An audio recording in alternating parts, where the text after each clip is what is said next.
Thanks, Michael. Yeah, good morning, everyone. Thank you for taking the time to join.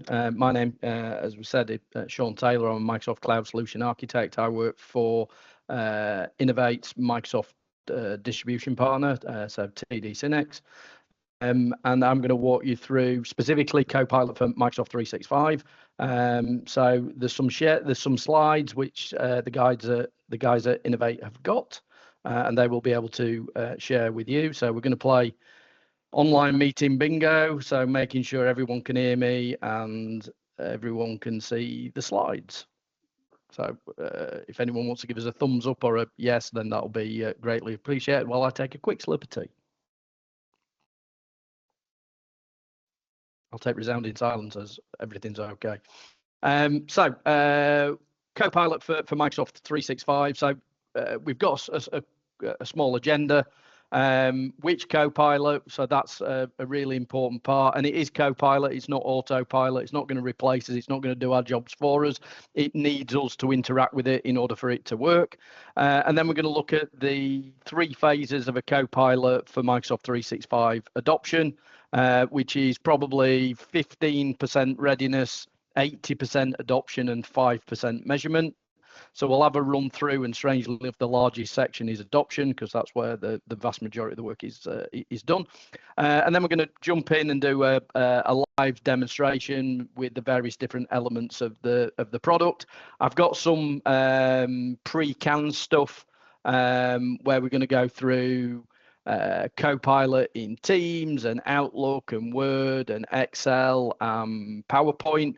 But you know, if you want to go off piste and you want to see something that's outside of that, or maybe something inside the application that I've not done, please use the chat in order to do that. And if I've got capability to do it, then we'll absolutely 100% cover that. And then we'll finish up at the end with a little Q&A if anybody's got any follow-up questions. So to start off with, as of last week, the Copilot ecosystem from Microsoft had 88 different Copilots. So the first question in any Copilot conversation for Microsoft is, which Copilot? And the one that we're specifically going to be talking about this morning is the one in that red triangle. So this is the modern workplace Copilot, which is Copilot for 365, which deals with all of the sort of office-based applications. So Word, Excel, PowerPoint, Outlook, Teams, OneNote, Loop, if anyone's used it, which is quite funky, Chat, Stream, Viva, and SharePoint. Okay, so it's really important that we frame that and we understand which Copilot we're talking about. But you can see from the diagram that there are many other Copilots that link and interact with many other Microsoft products. Okay, and when you purchase the Copilot for Microsoft 365, that purchase triggers the injection or attachment, depending on how you want to describe it, of the Copilot resources into your 365 tenant. So there's no configuration to do with regards to Copilot, other than buy license, give license to user. But what we need to understand from that point forward is what's then taking place. Okay, so in order to do that, we need to look at the 3 phases of Microsoft Copilot adoption. So we're first of all going to talk about readiness, which I say is probably about 15% of the overall project. Then we're going to look at adoption, which is about 80% of the overall project, and then we've got the measurement, which is about 5% of the overall project. The readiness is the data quality, the management, governance, security in situ. The adoption is the actual usage of, and then the measurement phase is looking at trying to prove some sort of ROI back into the business. So specifically Copilot for 365 readiness. This is an eye chart. I don't expect anybody to read it. I'm not going to go through it in detail, but it is trying to get across the importance of readiness of the data that Copilot is use. So once the license is purchased and it's allocated to the user, that triggers a process of what's called indexing, and there are two indexes that are built. There's an index for each user, so that's their personal stuff. So that's their OneDrive, that's their email, that's their chat, that's their files in Teams, etc., etc. And then there's a wider corporate index that's built, which is specifically related to the content that's in SharePoint. And it's really important to understand that Copilot respects your role-based administrative controls as far as your user account is concerned. So if your user account has access to the file, then so does Copilot. So there is really a piece of work here with regards to understanding, are we being a bit generous with our role-based administrative controls? Are we oversharing?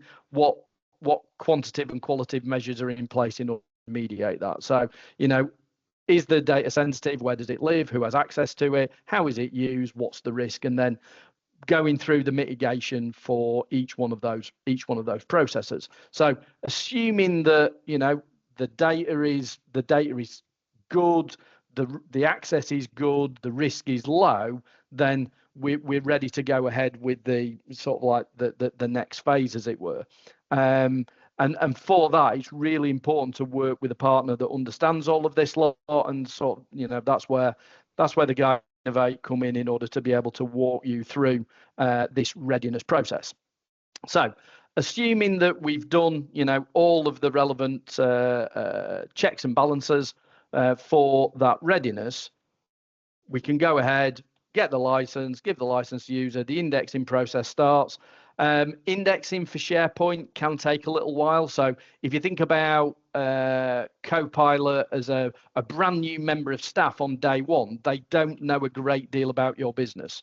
But the longer they work there, the better they get, the more insight they have about the business and the data and so on and so forth. And Copilot is exactly the same. So there is a process of days, sometimes weeks, for that indexing process to complete, especially if you have a large quantity of data within SharePoint.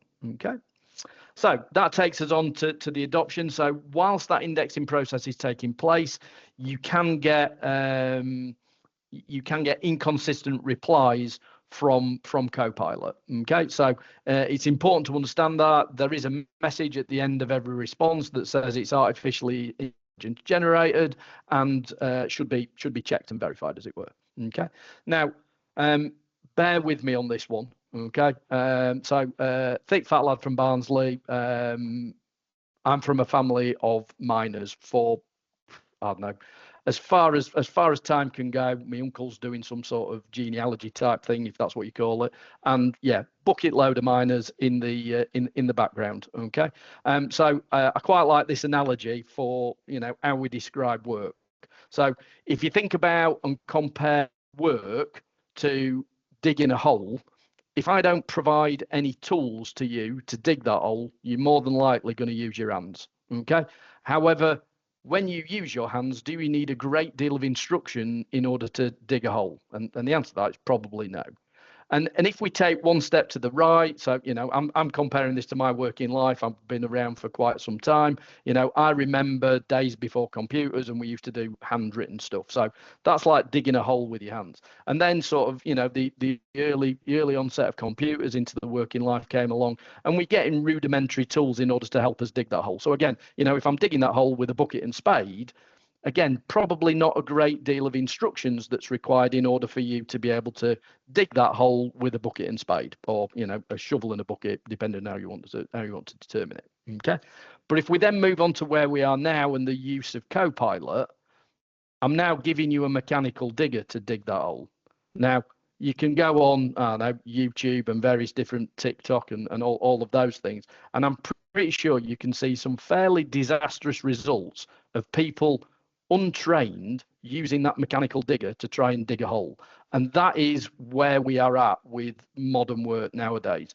We've got unbelievably powerful tools, but we have to understand how to use them in the right way or else we're not going to get the results that we are wanting, and that can give a false impression of the product. It's rubbish, this, it doesn't do what I want it to do. Well, maybe you've asked it to do something it's not supposed to do. Well, maybe if you change the phraseology of that question, it might have given you a slightly different answer. So it's really important that we understand that we are now at the controls of a mechanical digger, and we probably need a bit of training. This is why I say 80% of the project is adoption. This is again a bit of an eye chart. I'm not going to run through it. It is hyperlinked, so you can go and you can have a look at the current feature set. So this was at launch. This is back in January of this year. So we're now sort of 7 months further on, and some of these have been slightly updated. But it gives us an idea about if I am using a particular product, what type of thing does Copilot support, depending on whether I'm using it in the browser, whether I'm using it in the desktop application, or whether I'm using it on a non-Microsoft powered device. And interestingly, all new features will go into the web version first before it goes into the desktop application. So it's always a good idea, if you are using the desktop application, to check with your IT team as to what update to Office you're on, because the feature that you might be after, that might be singing and dancing about online with regards to this new things in Copilot, might, if you're using it in the desktop version, might not be in your release yet, and you might have to wait several months in order for that to come through. So it's really important understanding what it can do, what it can't do. What I want also to point out is Excel is still in preview. So preview means that it's not gone general availability, and general availability is when we determine the product is out of testing. So even though all the rest of the products are actually, full production, Excel is still in preview, and shall we say, can be temperamental. Okay, hopefully it'll play today, but the live demonstration, warts and all, I'm not here to hide anything from you. So we'll have a go and we'll see what it comes back with. Okay, so to take that to its next iteration, what type of things can I do with Copilot? So we look through. I research things consistently, daily. I send emails. I actually generated it this morning and decided not to use it. We're typically always learning new skills if you work with any type of IT equipment, and we always want to try and get answers to specific questions. And Copilot can help with that. And in order for us to understand how Copilot can help with that, we have to understand something called the art of the prompt. So this is where we are given a interface where we're going to type something in. Voice recognition is now available, so rather than you typing it, you can actually speak it. It's not particularly happy with heavy regional accents. It specifically doesn't like me. So the art of the prompt is how I interact with Copilot. So this is where I am providing it with what I would like it to do. And there is an art to it. In fact, there's a new term that's been coined, which is prompt engineering. So, the art of engineering a really good prompt that provides us with exactly the resources that we want.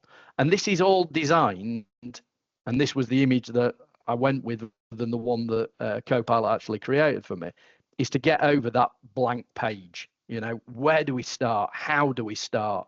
I'm pretty good if I'm given sort of like an objective and a framework and I know how things need to be structured. But if I'm told just to do something, I'm given no context, I really struggle. So that blank page anxiety, as it were, is exactly what Copilot was built for. Okay. However, 4 letters that fill me with dread. Okay, and those letters are GCSE. So giving away my age, I believe I was the first year that did these after O levels were taken. And again, if you don't know that, then you might need to ask your parents or stuff like that. But GCSE struck like the fear of God into me. But when we take that in consideration to Copilot, this is all about, right, what do I want? So what is the goal? What are we trying to get out of it? What response are we expecting from Copilot? Why do I need it? So context. Why do we need it and who is involved? Where? So where to look? So the source. So Copilot's really good at combing through the content in your personal index, in the corporate index. You can even enable it to bring in web content if you would prefer. But if you can actually specify where that source information is, so you want to create a Word document based on a template that already exists, so you want to create a PowerPoint on a Word document that already exists, or a PDF or something like that, then giving it really good source material is absolutely invaluable. And then the expectation. So how should Copilot respond in order to meet your expectations? So how do I need it? So if we take that concept of GCSE and we then break that down into a real life prompt, we've got GCSE. So we've got generate 3 to 5 bullet points. So that's the goal. That's what we want Copilot to generate. The context is to prepare me for a meeting with client X to discuss phase 3+ brand campaign. So that's the context. The source, focus on email and Teams chats since June. And the expectation, please use simple language so I can get up to speed quickly. So it's all about forming that really good prompt. And this can be, this can be a challenge. It's also really good to have subject matter experts in the business on this, and also a standard way of sharing that, because if that prompt works for you, then there's a really good chance that that prompt will work for somebody else within the business. But if they don't know you've got that prompt, how are they expected to use it? So there also needs to be a way of sharing this as well, which I'll come to in a little while. Okay. So when it comes to the do's of a prompt, be clear and specific, keep it conversational, give examples, ask for feedback, write legibly. However, it will correct or try and correct spelling mistakes, punctuation, etc., etc. Always check for accuracy. Copilot. Copilot's default position is it will generate an answer no matter what. Even if there's no data for it to base an answer on, it will make one up. Okay, so recently I used this to create a webinar invite, and I asked it to introduce the speakers, and I gave it the names of the speakers, but I gave it no context with regards to their job roles, and it literally invented their job roles. Okay, so please make sure you check for accuracy, provide details, and then be polite. Okay. Don't be vague. Don't request inappropriate, unethical content. It won't provide a response to that. It's not great when you're using things like slang or jargon, informal language, 3-letter abbreviations. Bear in mind, 3-letter abbreviations, there's all sorts of things that stand for the same thing. Give conflicting information, so don't ask you to do one. Sometimes it's better rather than doing a massive prompt, is to actually break that prompt down into multiple smaller tasks, and then interrupt or change topics abruptly. So that's the sort of 20%. Sorry, that's the 80% adoption. And then we finish off with measurement. So Microsoft provide, as part of the license purchase, a Copilot dashboard. And that Copilot dashboard gives us a 4-week rolling report with regards to readiness, adoption, impact, and learning. So we can see from here in adoption who's using it. This data is all anonymized by default. You can remove that anonymization as an administrator if you wish to do so, but it depends on the nature of the business. So we can see who's using it across application workloads, or we can see what active users are using which particular application. So we can do that. We can look at active user count, or we can have a look at actions per user, depending on what you want. So, this is this is an expensive purchase. So if people are going to be given the benefit of this product, you really want to see whether they're using it or not. So the dashboards are there in order to provide you with that level of insight. So that was active user count. This one is actions per user. So unfortunately, I didn't have any data on impact, but impact is largely down to when you get a prompt response, there's a thumbs up and thumbs down. Okay, and it's if your users or if you are using the thumbs up, thumbs down, then that reports on impact. Okay, so in my demonstration environment, we didn't have enough data in order for it to generate it. So it is actually pretty important that those thumbs up and thumbs down are used in order to, track sentiment analysis, if you like, for the use of the product.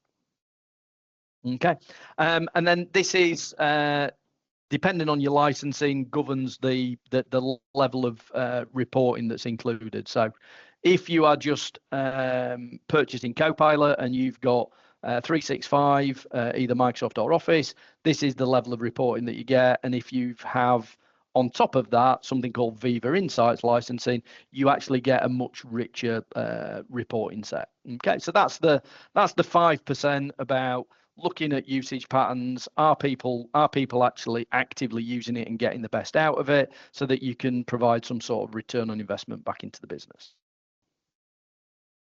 Okay, so super whizzy through this, trying to get through there as quick as I can, so that we can jump into the to the demonstration. I suppose I better do a quick check in the chat. Doesn't look like there is any questions in the chat, so I'll dive into the demo. So this is just this is a regular laptop. There's nothing particularly special on here. Copilot is already installed. I've got some stuff now. Rather than you just see me type stuff, I've actually got some instructions already sort of done, as it were, so that I can simply copy and paste, because you really don't want to see me type if possible. So we're going to start off. I'm going to start off in Excel. But we could start pretty much any. In fact, no, I'm not going to start in Excel. I'm going to start in Teams. So important to understand, if you are using Copilot in a specific application, the functionality is limited to that application. So, Copilot for Word works in Word, Copilot for Excel works in Excel, so on and so forth. However, in Microsoft Teams, there is a Copilot icon, and this Copilot icon is an umbrella Copilot. So I can ask it to do lots of different things, and it gives me, some prompt that I might want to choose. So, what's in my calendar tomorrow morning? What's my next meeting with such and such? How do I write a request for proposal? Suggest 10 compelling titles based on a particular file. So that's brainstorming. Help me write. And these are prompts. And then you've got catch-ups. So it might be the fact that you want to go through a catch-up with regards to a particular thing. And there is also, if I click on view prompts, there is actually a larger library that I can look at. So Microsoft do provide a set of pre-canned, and then if I click on see all prompts, that takes me to a slightly different place. So this takes me to somewhere called Copilot Labs, and this gives me an even bigger library of things that I might want to use. So this is a really good place to start with your Copilot adoption journey, because it'll give you some ideas about where you can start with the prompts. So I mentioned earlier on that Copilot initially is set up to be internal facing, so it's using your data and your data only. However, if I go to the plugin, you'll see that I've toggled my content to include the web. That toggle is off by default, and administrators can allow you to use it. So if you are going to use Copilot and you go to that and there is no ability to toggle the prompt, that's because your administrator has locked it down, solely relying on internally generated content.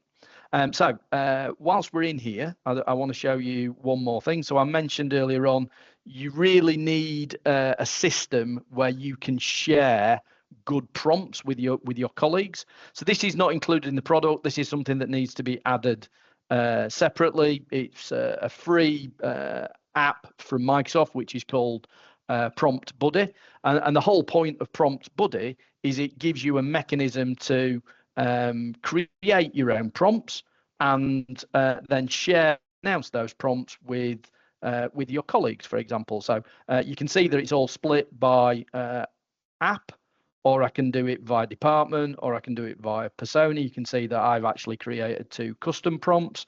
So if I go to Copilot for 365, so I have a prompt which is for holiday return. It might be slightly difficult to read that, but effectively summarize the last 7 days into bullet points of actions where I have been mentioned, refer to any emails, chats, meeting transcripts that I've missed, spelt wrong, due to being on annual leave, list the urgent actions first. So I can take that, I can copy it, I can go back to the chat, I can go back to our overarching Copilot, I can paste that in there. Now, I don't use cards on table. We don't use this demonstration environment very frequently, so I'm not entirely certain whether that'll actually come back with any. Okay, so I have actually got some stuff that's come through, which is quite funky. Okay, so that could be really useful on your return from holiday. Again, we get that AI generated content may be incorrect, and we get our little thumbs up and our thumbs down that will aid towards our sentiment analysis when it comes to the reporting. Again, if I go back to my prompt buddy, and in there I can take a look at, I think I've got one for the web as well. Yeah, so in here I've got build a list of focus areas and related tasks that a marketing analysts perform where generative AI and Copilot might help. So if I go into that and copy and paste it, and we'll go back to our Copilot. And what I can do, if I'm not interested in the previous answers, I can go new chat and it starts a new window. Basically, it's now forgotten anything that we were talking about, whereas before it would have understood context. I also have the ability to go back to Copilot chats. These are ones I've done historically. Okay, so if we do that, and again, maybe you're not a marketing analyst. Maybe you work in sales, procurement, HR, finance, so on and so forth. You could quite easily change the job role. So that we're asking it to build a list of focus areas where a marketing analyst, where generative AI and Copilot might help. 5 examples. Again, you could change that from 5 to 10. Provide the answers in a tabular format and give it the column heading. So this is what. So we're actually asking Copilot to give us examples where Copilot might help. And again, as I say, what we can change job roles and we can change the number. So, a marketing analysis might do campaign execution, market research, data analysis. So in here, it might be create a blog post or find the latest market research for customer behavior, analyze the latest consumption trends, draft a promotion, plan targeting millennials interested in eco-friendly products, generate a pitch deck for our upcoming product briefing with stakeholders. So again, I can take any one of those, and if we take that, and we go into there, and then what we can potentially do is we can include a file. So we could include a file, and that file tells is my source material. So we're saying generate a blog post draft for a new product launch, and then we're saying, it's about this new laptop from Qualcomm, for example. So let's say I've not done this one before, so this is completely off the cuff. And you can get it, I use it to write my LinkedIn posts because it's got all the relevant, emojis and all of that lot, which I wouldn't necessarily, put in myself. Okay, so if we have a look at that, revolutionizing, it's a horribly Americanized, so I apologize about that. So we've got Z's instead of S's. Revolutionizing the future of with Qualcomm AI vision. So introduction, body, impact of AI vision, so on and so forth. Yeah, quite funky. So whilst we're in Teams, let's have a look at some of the other things that we can do. So for example, if I go to, let's have a look. I'm sure we've got a meeting in here somewhere. Oh, no. Was it that one? No, it was this one. Okay, so and I've summarized this many times, so you'll see that it's already got some answers into it. And because when you use Teams, all of the content that's generated by Teams, including today's meeting recording, any transcript is immutable, which means you can't delete it, which is why I'm doing my very best not to swear. So the Copilot icon is already there. So that, that pops it in and pops it back out again. I can then look at, what prompts. So, the first thing, I potentially wasn't able to attend this meeting. So the first thing I'm going to ask it to do is recap the meeting for me. So rather than me, watching the recording or reading the transcript, I can go, all right, so these are the main bullet points that we're interested in. And if we actually, hover on the footnotes, we can actually see the information that is pulled from the transcript for that particular bullet point. I can then ask it to list any action items. So, if you're responsible for those, and I hate, doing meetings where I have to do the meeting actions, it can give me a really good list of those actions. What I can also do, and this is a bit hit and miss, I can ask it, what was the... So I'm having to type this one because I haven't got this one written down. What was the sentiment and tone of the meeting? So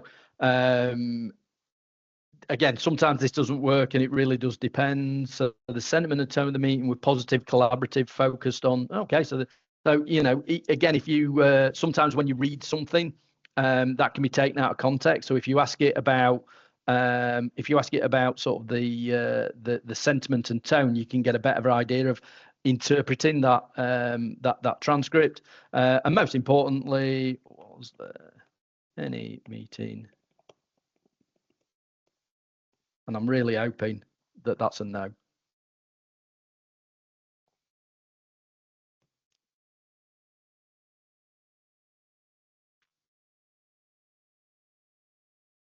Yay. So no meeting actions for me. They're the best type of meetings that you can possibly go to. So we've gone through Teams. We've looked at a little bit of Prompt Buddy. We've brought in some prompts from Prompt Buddy that we've already pre-created, and then we've had a look at Teams. Oh, one last thing before we move on to another product. Copilot is amazing at finding stuff. So if you're brave enough, you can have a go at this one.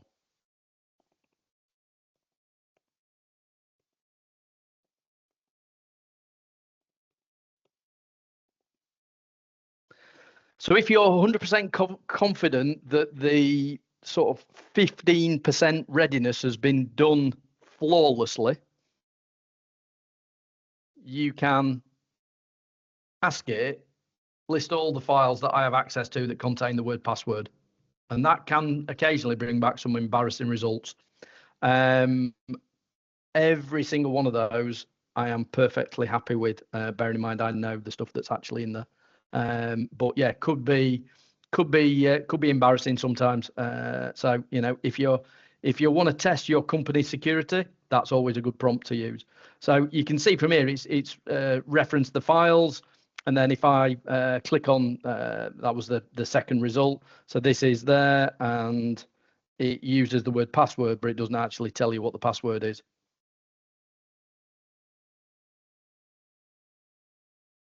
Again, it tells you to use the word password, but at no point does it actually tell you what that password is. So I'm perfectly happy with that. Okay, so we've done Teams. Let's jump into Excel.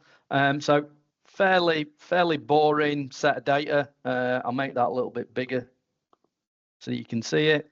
And then what we're going to do is we're just going to hit the Copilot so you can see that it's still in preview.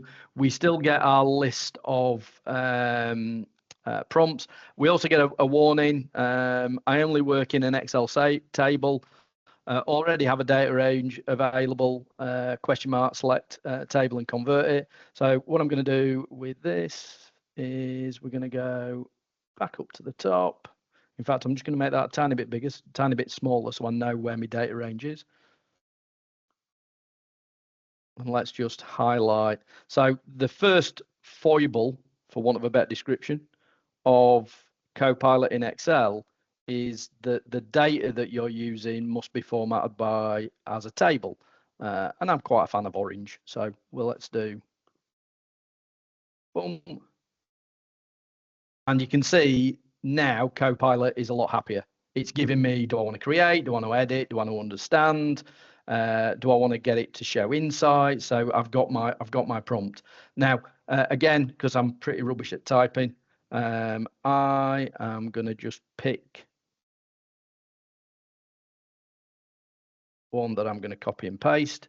So what we're going to ask it to do for this is we're going to ask it to add a column for profit margin. And I'm providing it with no context. I'm not telling it what columns to use, what the figures. It's going to interpret that data. It's going to look at the column headings and it's going to try and figure out what formula would best represent profit margin. Okay. So if we actually have a look at what it's done. So here's a formula. I'm just going to scroll that across a little bit. For profit margin, to determine profit margin, and again, thick fat lad from Barnsley, maths is not my strong suit, determines the profit margin for each product by calculating the difference between the current price and the production cost, then dividing by the current price. Okay. This helps understand profitability of each item in the table. It gives me the formula it thinks it's going to use. It can provide me with a further explanation if I'm not overly keen.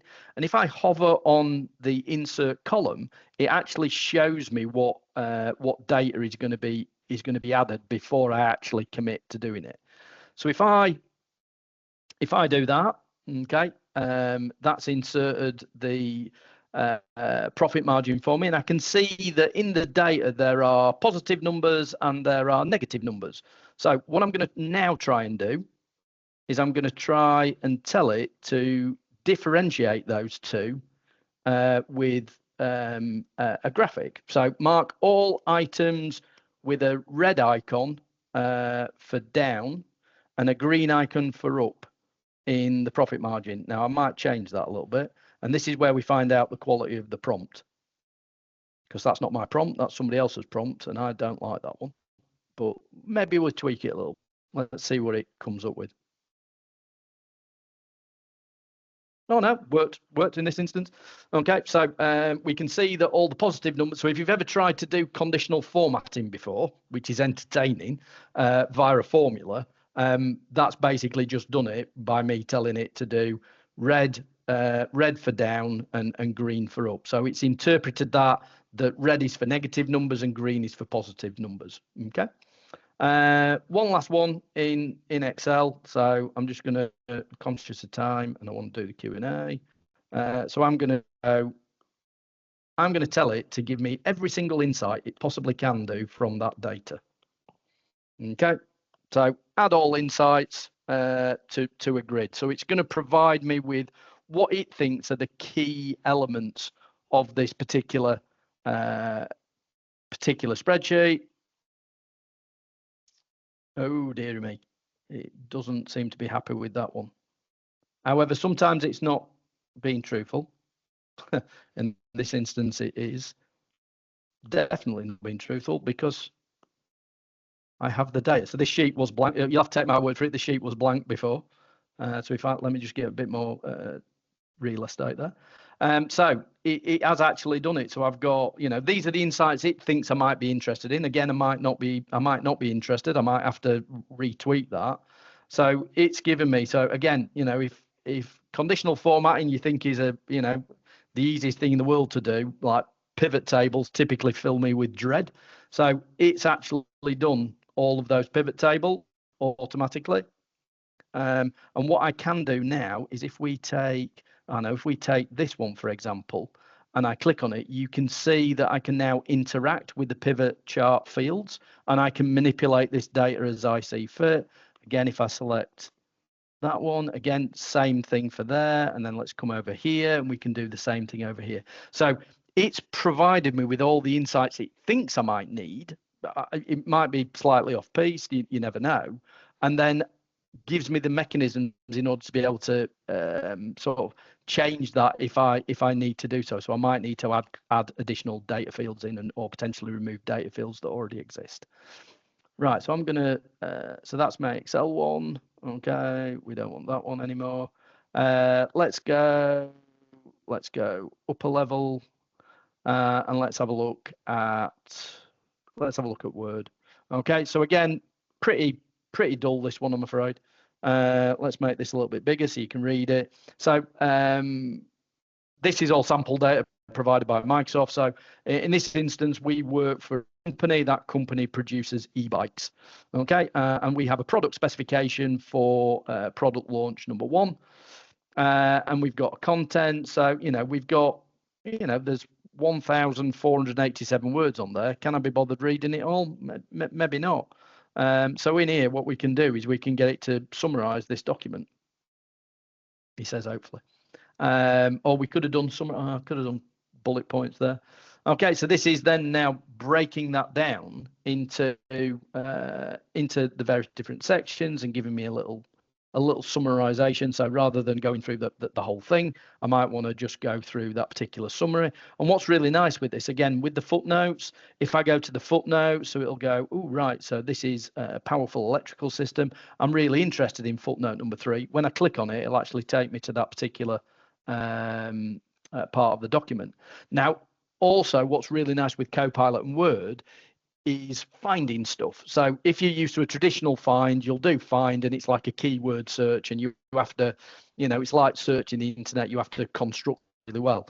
I can just ask questions. What is the?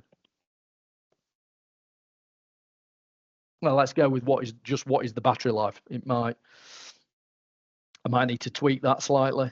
So I'm just asking a plain English question of this document, and it's going to try and find me the answer to that particular thing.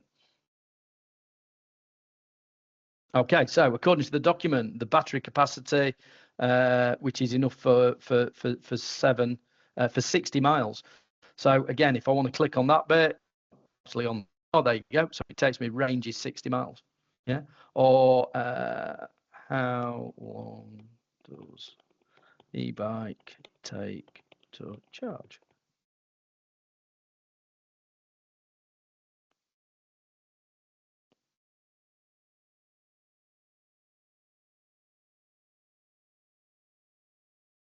Okay, again, in this one, 80% within 2 hours. So again, if I click on that one, that takes me to the relevant piece of the document. So I can do some really good stuff with this. But what I want to do is I want to move on to PowerPoint. And I'm going to take this 6-page file and I'm going to get it to generate me a PowerPoint presentation. So let's just get rid of my PowerPoint. And let's start with, in fact, I'm going to use a template. So what this should do is it should keep all of the formatting consistent. So if you've got a template, really worth using. And one of the things it asked me in here is, do I want to create a presentation based on a file? I want to create it on that Word document that we've just been looking at. So this is the Thunderbolt specification 1.0. So if we go back to there, and it's saying, oh, these are the files that you've just used. You can get the share link, so you can get the share link, copy and paste it, or it'll prompt you or you can just start typing. So he says, there you go. So let's do that one. So we want to create a presentation from that file. Now, this is the one that usually takes the longest to demonstrate. Copilot does all of its thinking in the cloud, but when it's decided what it wants to do, it passes those instructions to the local laptop. So when it's actually creating the slide, so at this minute it's creating an outline, a draft presentation. So it thinks what this PowerPoint is going to look like, but when it's decided what it's going to look like and it's now generating the slides, it's now the local laptop that's actually generating the slides. So if there's a slight delay here, this can be down to the grunt of the local laptop.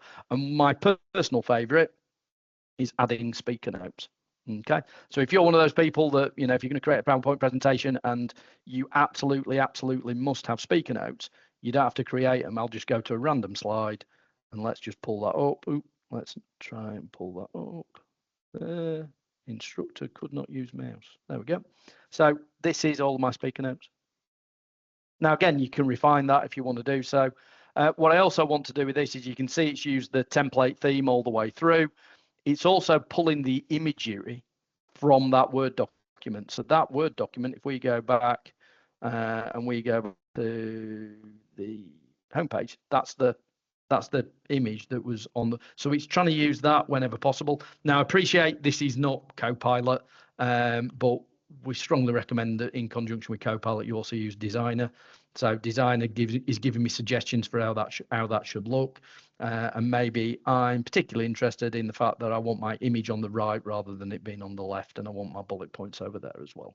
Okay, so I can absolutely 100% do that. And again, if we look at the images are 100% taken from the Word document. So it's using it as its reference. We've got all of our speaker notes there, and it created 21 slides in about 90 seconds.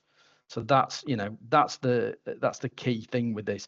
It's never going to be 100% right 100% of the time, but if it gets you 80 to 90% of the way there, 80 to 90% of the time, it makes it so much easier for you to and quicker for you to accomplish that task.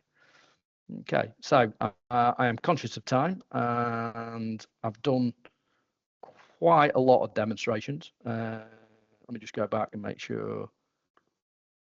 Excel. Oh, I haven't done Outlook. Sorry, let's do Outlook. One last one before we finish. So Outlook really handy. So if you've ever been sort of parachuted into a long conversation. So if we actually take this email here and we actually have a look at it, if I scroll down here, you can see that this is mammoth. Okay, it's a very, very long email. So the first thing I might want with that is summary with Copilot. Okay, so that's again doing the same thing as it did in Word. It's looking at the whole email thread and picking out the key bullet points. So this is to do with an operational failure for something that was deployed and the troubleshooting steps that were taken in order to remediate that. So I was personally involved in this, and I can guarantee you, if I have a quick run through that, yeah, that is 100% correct. So, rather than you reading all of the email trail from top to bottom, you can simply go with the summarization. And if you go with a new email, when you do that, you can draft with Copilot. And with drafting with Copilot, so create a sales email to customers about the new product launch, and then we can have a quick toggle with this. So, do you want it direct? Do you want it neutral? Do you want it casual? Do you want it formal? I don't even know why make it a poem is actually an option. Make it short, make it long. So again, I can just generate that.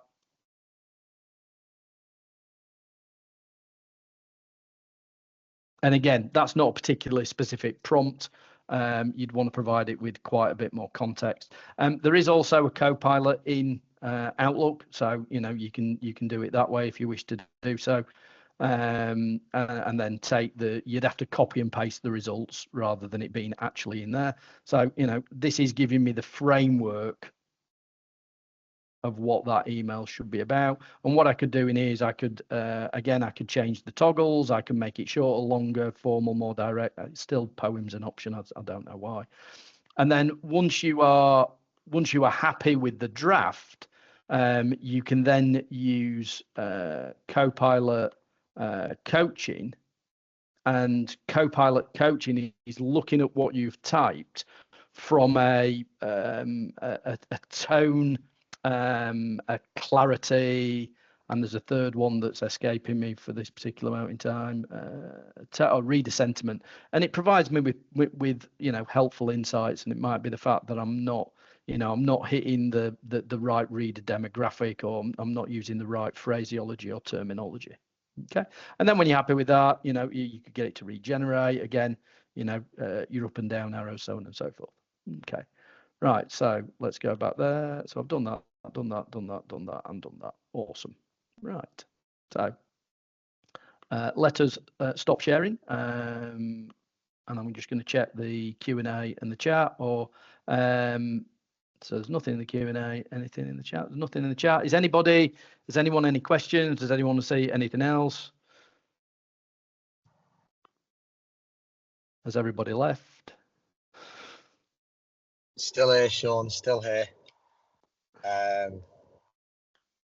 Happy to take questions, happy to, do I just had a thought. I had a thought in terms of, are there things that, obviously kind of showing the art of the possible, but are there things within an organization that kind of, Copilot is not designed for? Yes, there are things that it can't do. So, you can't do malicious stuff. So I regularly ask Copilot what my boss's annual salary and bonus is, and it refuses to give me that information. So that's quite a nice thing. But it's more around productivity and time saving. It's trying to remove the mundane, or automate the mundane, or provide the ability to complete those mundane tasks more quickly. There are, what I didn't show you is there's an entire catalog of prompts that are job role and function specific. So, we've got a library for sales, marketing, finance, procurement, HR, etc. But it's, if you want it to create a PDF, it won't create a PDF, for example. You could get it to create the Word or the PowerPoint and then turn that into a PDF, but it's not interlinked with Adobe. We also talked about the fact that it's using your data. Now, I didn't want to get into the technical aspect too deep, but alongside Copilot for 365, you also get access to something called Copilot Studio. And Copilot Studio allows you to add in what's called plugins and connectors. And plugins and connectors allow either a one-time pull of data or a continuous connection. So, for example, an extension for something like ServiceNow, you could use Copilot to ask it about, how many tickets are in the queue for me. Okay. And then if it was a plugin's a one-time pull. So you might have, not all your data might be in SharePoint. You might have some data sources on premises. You might do a one-time pull of that data. So you could do that from an on-premises file server. So but effectively that little eye chart that I had, anything that's in there, it can't yet do. But there's a monthly, in fact, I've had an email this morning that says, right, this is all the new stuff that we launched in July. So monthly, this product is evolving, and originally it couldn't read. You could get it to read PDFs, but you could only get it to do that with the Copilot that was in Teams. And now other Copilots have been given the ability to read PDFs, specifically things like PowerPoint and Word. Sorry, that was a bit of a rambling answer. No, it's good. I think it's just showing the evolution and the power of the support that, the ongoing kind of development of the product, I guess, as well. It's not, no acknowledgement that it's a complete solution here and now, no. But we'll get there. Oh, without a shadow of a doubt. And it will, continually keep evolving. And I get told off for this quite frequently. If you're going to buy trial licenses to pilot Copilot, for God's sake, don't give it to the senior leadership team, because they typically don't do work. Give it to the workers. Give it to the people who are actually at the coalface. And again, probably back to my mining heritage. Give it to the people who are actually going to do work. I typically find senior leadership teams don't necessarily get that involved in hands-on, but that might just be, my interpretation. If you have no further questions, I think we're possibly in a position to be able to thank you for your time today. No, appreciate it. Always good supporting you guys. All I'd say is, as a follow-up, if anybody wants to get into more detail about what it looks like for their organisation and obviously kind of get some pricing and understanding of that enablement piece, please feel free to reach out to your account manager. Other than that, thanks for the insight on that today, Sean, and wish everybody, we're just striking 12 o'clock, so wish everybody a productive afternoon with or without Copilot.